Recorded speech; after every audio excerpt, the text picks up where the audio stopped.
The next award is for the KO of the year.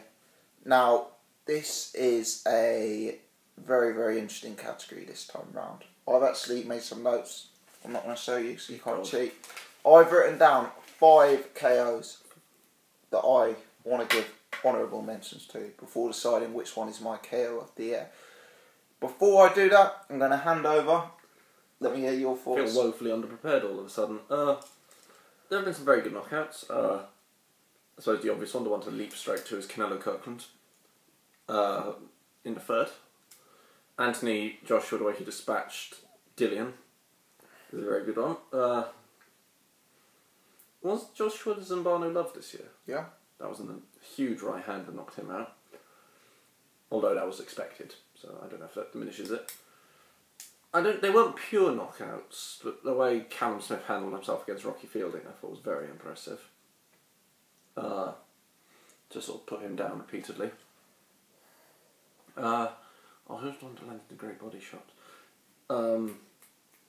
Anthony Croller's knockout of...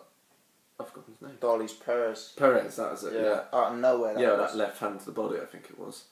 Was very impressive. Sort of stopped him dead in his tracks, which was very good. So all of them to pick from, really. Yeah, I mean, there's loads out there. Canelo versus Kirkland, which you mentioned.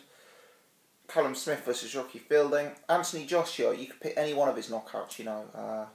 Was it Gary Cornish, Cornish Pasty, Dillian White, obviously, with that uppercut, Zambano Love, that long straight right.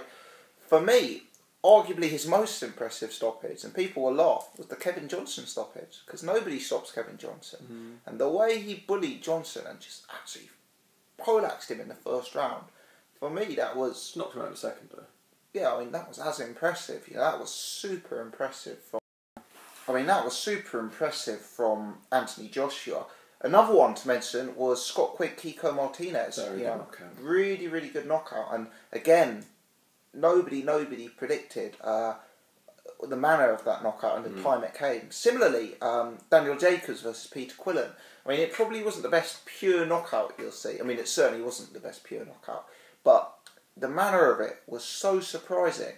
Came out of absolutely nowhere. Nobody would have predicted a first round stoppage for Danny Jacobs. Had Andy Lee knocked out Korobov this year, or was that last year? Because that was pure poleaxing.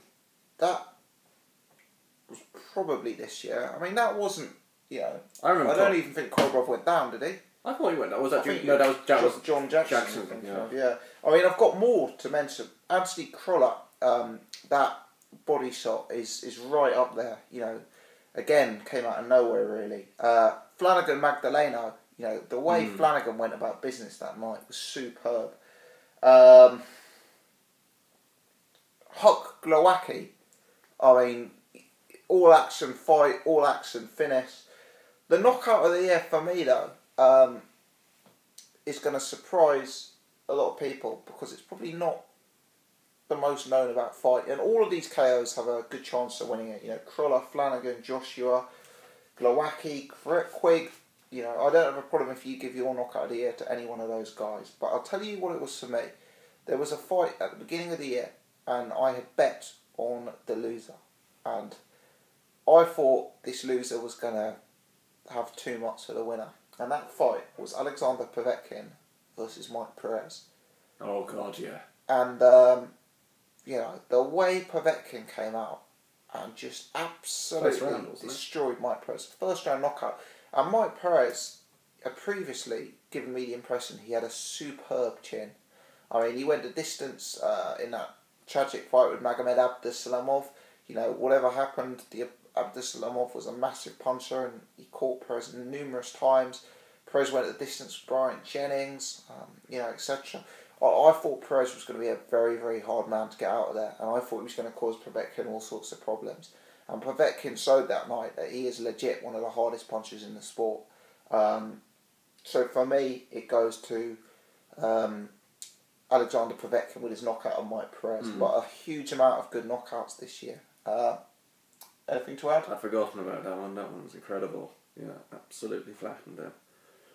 Trying to Vladimir Kubrapulev was a good knockout. Yeah, yeah. That check left hook, wasn't it? Yeah, that was very, very good. Yeah, very good. Too many good knockouts. Hard to pick a winner. Boxing Gossip KO of the Year award goes to Alexander Povetkin. If you've enjoyed this one, give me the thumbs up. We'll move on to the next category.